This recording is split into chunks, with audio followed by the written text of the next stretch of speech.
शङ्कया भक्षिता सर्वं त्रैलोक्यं सचराचरं यया भक्षिता सा शङ्का तस्यै श्रीमा आशुतोषां वर्यै नमः। तस्यै श्री मा आशुतोषां वर्यै नमः। तस्यै श्री मा आशुतोषां वर्यै नमः। ओम। मैं उस माँ भगवती के पावन पुण्य चरणों में नमन करते हुए आप सभी लोगों के समक्ष जिस विषय को रखने जा रहा हूँ उस विषय का अर्थ है वास्तविक वह पराशक्ति माँ पराम्बा परमेश्वरी जो माँ है उसके बारे में आज मैं कुछ कहना चाहता हूँ। यूँ तो उस परमेश्वरी के लिए कहने के लिए कोई भी शब्द का अगर चयन किया जाए तो बहुधा वो शब्द अपूर्ण ही होता है, किंतु फिर भी एन केन प्रकारेण संतों ने, सद्गुरुओं ने, ऋषियों ने, महर्षियों ने उस पराशक्ति की स्तुति किया है, उस पराशक्ति के बारे में बताया है। महर्षि पिप्पलाद जो प्रश्नोपनिषद के अंतर्गत समस्त शिष्यों को संबोधित करते हुए एक बहुत ही सुंदर बात कहते हैं। वो कहते हैं कि आदित्यो हा वही प्राणो रई रेव चंद्रमा।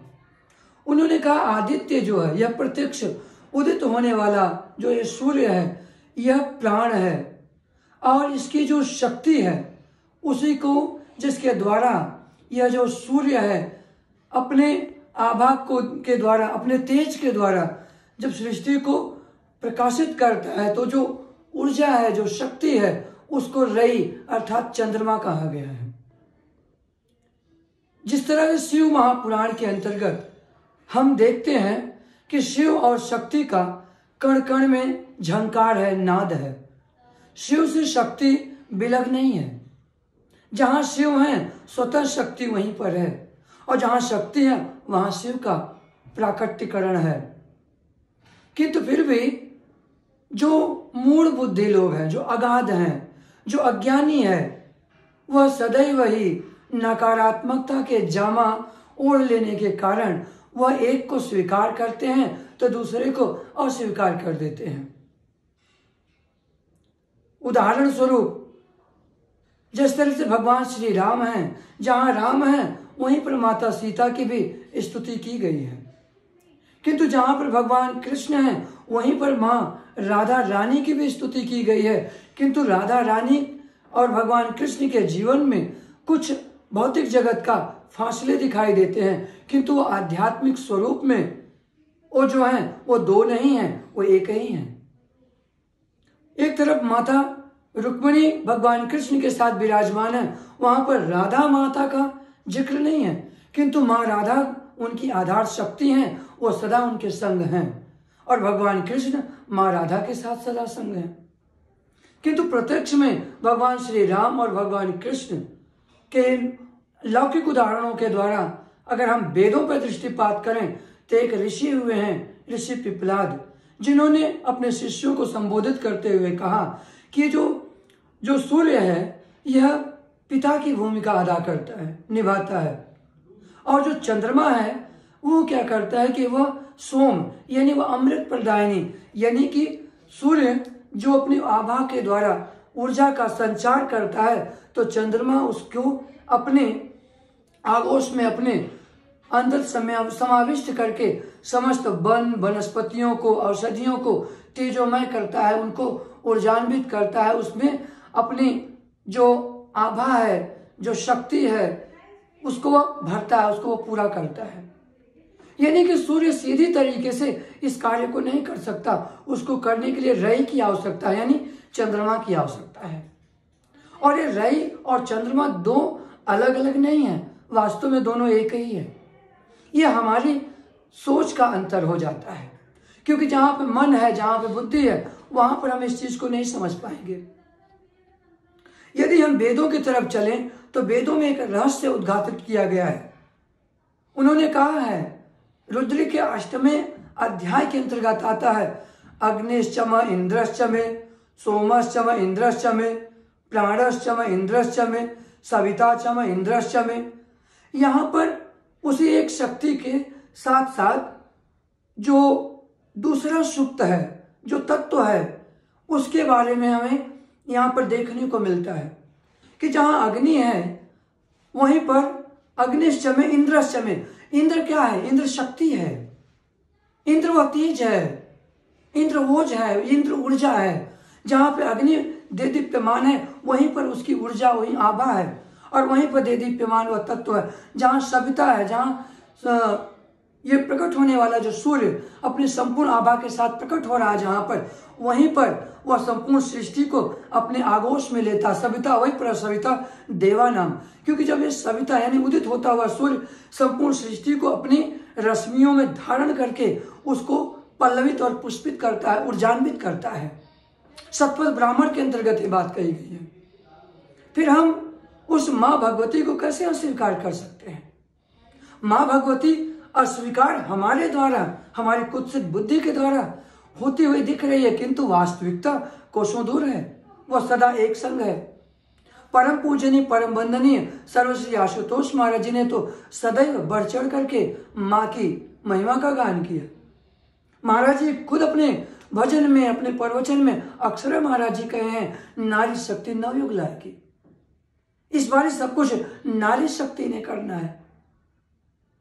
यहां तक कि महाराज जी ने दिव्य शांति महोत्सव के मंच से इस बात को कहे हैं महाराज जी कि यह शक्ति दर्शन कह सकते हैं हम, किंतु यह शक्ति प्रदर्शन नहीं है, यह शक्ति दर्शन है।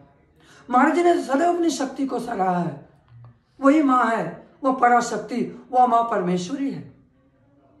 भगवान श्री राम जिस वक्त वनवास काल में जब माता सीता का हरण हो गया था, उस वक्त जब बानरों की टोली सुग्रीव ने 10 दिशाओं में भेजी थी, बानर राज सुग्रीव की 10 दिशाओं में जाने वाली टोली में से भगवान श्री राम ने वो मुद्रिका हनुमान को दिया था, क्योंकि भगवान जानते हैं कि मेरी शक्ति तक पहुंचने वाला यही एक है, बाकी सभी नहीं पहुंच पाएंगे। किंतु प्रभु ने सेवा सबकी लिया था, सबकी सेवा लिया मालिक ने और सबको अवसर दिया, किंतु जो पहुंचने वाला था मुद्रिका भगवान ने उसको दिया। और मुद्रिका लेकर जब हनुमान जी जाते हैं तो उन्होंने जननी से ये प्रश्न नहीं करते हैं, वहां पर उन्होंने अपनी जननी को पहचान लेते हैं। क्यों? क्योंकि उनके पास तीसरी आंख थी। तीसरी आंख होने के कारण वो अपनी जननी को, अपनी मां को पहचान गए, और अपनी माता को पहचानने के पश्चात कोई संशय नहीं था, कोई शंका नहीं थी। उन्होंने सीधे शब्दों में मां कहकर के संबोधित किया है। लंका कांड में, सुंदर कांड के अंतर्गत इसका चित्रण मिलता है। सुंदर कांड में हनुमान जी ने मां कहा है माता सीता को, और माता सीता ने यह वरदान दिया है कि अजर अमर सुत हो, अष्ट सिद्धि नवनिधि के दाता। माता ने उन्हें अष्ट सिद्धि नवनिधियों के दाता बनाया और अजर और अमर बनाया मां ने। यह मां की महिमा है। जब हनुमान जी मां सीता का पता लगाकर वापस आए तो वानरों में कोई शंका नहीं व्याप्त हुई। सभी के सभी वानरों ने अपने प्राणपण के साथ मां भगवती की प्राप्ति के लिए लंका वासियों से, लंका के राक्षसों से युद्ध किया और मां को प्राप्त करते हैं। किंतु हम कौन से? हमें लगता है हम अयोध्या वासी हैं, उस धोबी की तरह हैं हम, जिस धोबी ने मां के अस्तित्व पर प्रश्न चिन्ह लगाया और अपना जीवन कलंकित कर लिया। हमें क्या बनना चाहिए?